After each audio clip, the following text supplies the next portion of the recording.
boy coming out the Ville. This shit still don't seem real. If I don't do it, nigga, tell me who will. Young till a ball like Lucille. Young till a keep it 2 trill. Went from Papa John.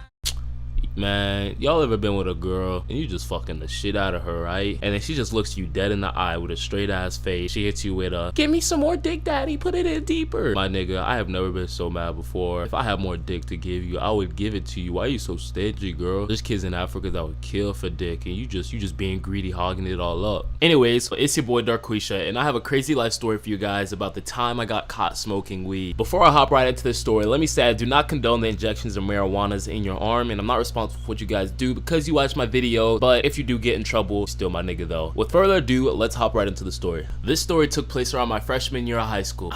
Freshman year, the year of A-cups. My freshman year, I had a group of friends, about like 5 people, give or take, and we would just hang out all the time, literally every single day after school, and we just do literally everything together. This story took place on the last day of school, I'm pretty sure, and we had this little group chat because we all had iPhones. Now, if you go to high school in the United States, you know that on the last day of school, you take the hardest of the hardest tests. You take your final exams. And when I was taking my test, my phone literally just kept on blowing up. And if you have an iPhone, you know how annoying that fucking noise gets. Ding! Ding! Ding! Ding! Ding!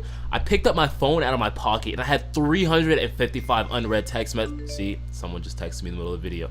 I had 355 text messages from the group chat. I was mad. Hey bro, what are we gonna do after school? We need to find plans for after school. What are we gonna do after school, bro? I just sat there looking at my phone with the meanest Kanye face of 2016. The holy grail of text messages just popped up on my phone 3 seconds later, making that text number 356. My friend, let's just name him Roberto. Roberto hit me with the, let's just go to Brandon's house and smoke some weed, bro. Now take note that at this time period, I did not smoke a lot and I didn't know a lot about weed. So when he said, let's smoke, I was just like, all right, whatever, let's do it. He said, alright, I'm gonna buy an ounce of weed. Now, if you don't know a lot about weed, an ounce of weed is 28 grams, and that's about like $200 where I live. So we kind of just say whatever, let's just do it, let's get it over with, because you know, we had nothing else really to do. So fast forward down to when we get to his house. We get to his house and we sat there for a good 20 minutes trying to figure out where we're gonna go and smoke, and a giant light bulb just popped up on the top of my head. Everyone gave me the craziest, I'm talking the craziest of craziest death stare in the world, like I just stole money. And I was just like, you know what, honestly, fuck it then, y'all are on your own, you can figure out where y'all gonna smoke, I'll just follow you guys. Eventually we came up with the idea of hotboxing the room, and for all my subscribers out there that don't really know what hotboxing is, basically when you take a towel, you put it under the door and you close all the air vents in the room, so basically all the smoke is trapped in the room and you're just sitting in one big ass cloud. We get down to business and we start smoking, and take note, this is one of my friend's first times ever smoking the weed, the marijuana, the ganja. He literally sat there on the couch for a good 15 minutes just sitting, staring up at the ceiling without moving or saying a single word, and it got pretty bad to the point because we were having full-on conversations with the kid and he wasn't even responding. So in my mind, the only things I could think of is A, this nigga's dead on the couch, or B, this nigga was thinking about some booty, because what nigga doesn't like thinking about booty? Every nigga loves some cheeks, and knowing this man, he really did love them cheeks. The conversations we tried to have with the kid, it got so bad to the point where I would be like, hey bro, yo, how'd you do on the test today? Bro, there's some good ass weed, ain't it? You ate some ass today? You know you like booty. Like, honestly, it got to a point where there was really no trying, and there was no point in trying to have a conversation with the kid. He was just too lit. We basically just chilled in his room full of smoke for the next 2 to 3 hours watching Family Guy. I don't think I've ever seen anything funnier than when Stewie says Q-whip. Hold on, guys, say it, Obi, say it, Obi. Today for dinner, I want some Q-whip. I swear, I die almost every time I say that. It's funny. Basically, we're all just sitting there in his room, high as hell, watching Family Guy in dead silence. And suddenly, we hear something off in the distance. We hear the garage door open. We paused the show just to make sure that it was actually the garage, because his parents were not supposed to get home until later that night. I think they went on a date or something. I'm not pretty sure on it. But we just sat there and we just looked at each other, eyes cracked wide open like we heard a gunshot.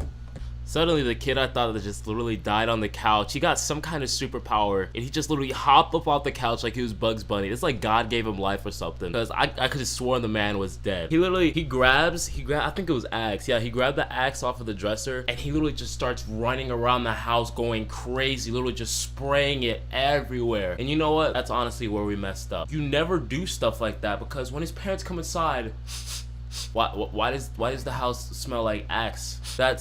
that's kind of suspicious to me, if you ask. Like, what kind of parents just walks into their house? Oh, honey, do you smell that? Oh my god, Jimmy is such a wonderful child. You know, he sprayed Axe everywhere. I'm so proud of him. We raised him so good. Nah, that's a red flag. That you're up to something and you're doing something you shouldn't be doing. So after this little kid's frenzy, he literally runs back into the room, does like a front flip onto the bed, and just hides under the covers.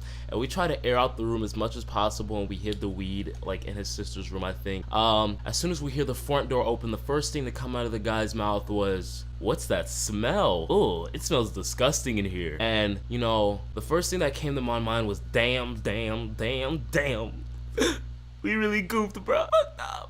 He didn't say anything else for the next 5 minutes, and then he comes and he literally just starts banging like crazy, like a cop ready to arrest all of us for murder. He was literally just, "Hey, open the door, open it right now. I demand you, open the door. You're in so much trouble." And honestly, my heart just dropped. And once again, the kid that died on the couch, he comes to the rescue once again.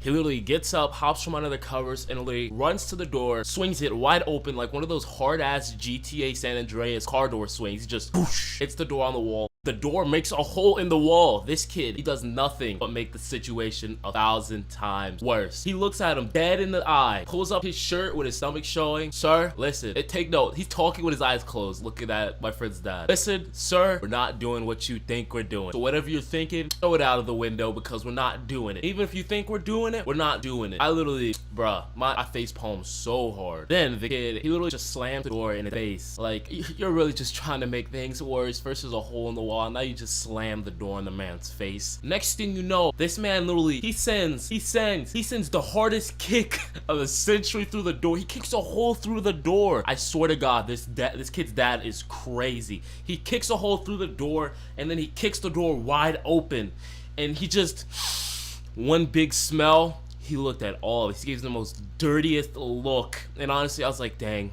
I can't hang out with these kids anymore. Our friendship's over. He literally rips my friend's flat screen TV off the wall, throws it on the ground, and just starts kicking it in with his boots. And then he takes his PS4 and he throws it out the window. And if you don't know, in Florida, behind a lot of the houses, there are canals. In the PS4, it flew right over the grass. It went straight into the canal. The kid literally broke down in tears, crying. You don't understand. That PS4 was the kid's life. Then he just reached and arched his arm back, and he hit the kid with the meanest backhand in the world. And have you ever had those moments where the funniest thing just happens and you know you can't laugh? So you're sitting there, veins literally popping out of your head, you're smirking so hard that you don't want to laugh because that's your friend, and that'd be messed up to do. And if you know me in real life, you know that I cannot keep a straight face at all. I literally busted out laughing, and mid slap, his dad had his arm arched back ready to slap him again. He just looked at me and he's like, "You think this is funny, nigga? You wanna go night-night, nigga? You wanna go night-night?" I was some Kevin Hart shit. And I was just like, nah, B, you good, you B. He's like, "Honestly, just get the fuck out of my house and never come back here again. If I see you again, I'm gonna tell your parents that you guys are smoking in my house." And you see, the way I was set up at that time, I was just like, no, you don't have to do this. Just tone it down a little, please. Don't do it. So we ended up all just leaving, and nothing really bad came out of this story. I just thought that you guys would really like this story and you'd be really interested in it. So if you did enjoy the story, do me a favor and smash that like button. For every like I get, I will be sending out a personalized high five. Get your own very own high five today from Darquiesha, the one and only. Also, do me a favor, drop in the comment section below. Let me know what's one of your craziest things that you've ever experienced with your closest friends. This is your boy Darquiesha, and I'll see you guys next time.